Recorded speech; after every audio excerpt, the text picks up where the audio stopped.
Salut les petits loups! Alors aujourd'hui on va parler de la loi anti-casseurs. Vous en avez entendu parler pendant un débat avec vos amis mais vous n'osez pas prendre la parole ou vous n'avez tout simplement pas compris forcément ce que c'est. Il n'y a pas de problème, c'est l'instant Balba Prof. Je résume ça pour vous, c'est parti! La loi anti-casseurs, c'est une loi qui a été proposée initialement par des sénateurs du groupe LR, les Républicains. Elle a été votée et approuvée à 387 voix pour à l'Assemblée nationale le 5 février. Je vous invite d'ailleurs à aller sur le site du gouvernement où vous pourrez voir dans le détail ce qu'ont voté les députés. Ceux qui ont voté pour, contre, qui se sont abstenus. Pour le gouvernement, cette loi est essentielle puisqu'elle permettrait de prévenir les violences lors des manifestations et aussi de sanctionner leurs auteurs. Cette loi ne concernerait que les personnes qui constitueraient une menace grave pour l'ordre public, se déduisant de leurs agissements dans des manifestations précédentes. Cette interdiction de manifester doit être envoyée au moins 48 heures avant à la personne à qui on interdit de manifester. De cette façon, vous avez 48 heures pour faire appel en urgence à un juge et ça sera à celui-ci en fait de trancher et de vérifier est-ce que vraiment le préfet a raison de vous interdire de manifester ou pas. 48 heures, ça ne laisse pas beaucoup de temps et on peut imaginer que la plupart des personnes qui recevront un papier chez eux leur interdisant de manifester ne vont pas forcément faire appel.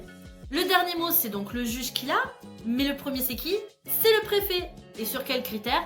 Eh bien, c'est là où la loi reste un peu floue. À quel moment on peut vraiment considérer que vous êtes une menace pour l'ordre public? Quand vous manifestez un peu trop fort votre mécontentement? Quand vous cassez une vitrine? Si vous décidez de bloquer un rond-point? Et si vous refusez de vous disperser malgré les 3 sommations de la police? Rien n'est dit de spécifique dans cette loi. Voilà pourquoi cette loi engendre des inquiétudes de part et d'autre. Et les inquiétudes sont nombreuses car cette loi, elle s'attaque à un des fondements de notre démocratie, le droit de manifester. Il est vrai que contrairement au droit de grève, le droit de manifester n'est pas inscrit dans la Constitution française. Mais c'est tout de même un droit qui est garanti par l'article 10 de la Déclaration des droits de l'homme et du citoyen de 1789.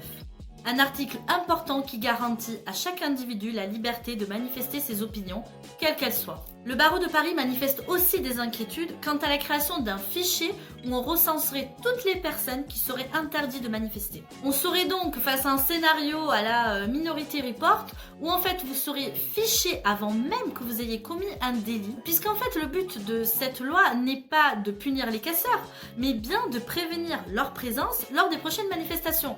Mais comment savoir si vous êtes un casseur si vous avez encore rien cassé? Outre la question de la liberté individuelle, cette loi est aussi pointée du doigt par l'opposition car elle démontre la faiblesse du gouvernement Macron et ses limites.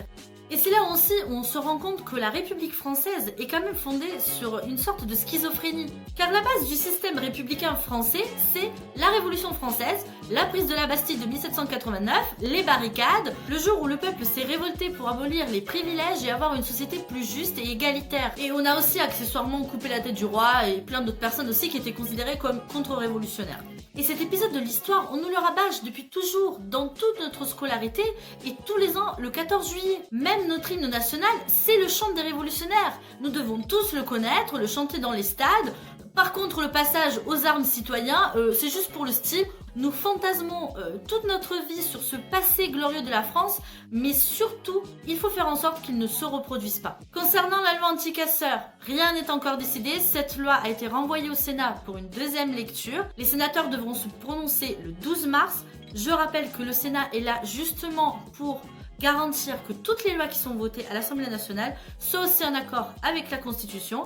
Dans le cadre où les sénateurs voudraient réécrire le texte serait à nouveau envoyé à l'Assemblée nationale pour qu'il amende et ainsi de suite jusqu'à ce que députés et sénateurs soient d'accord sur le texte. Si vous avez aimé cette vidéo, merci de la partager, de la liker, même de la critiquer.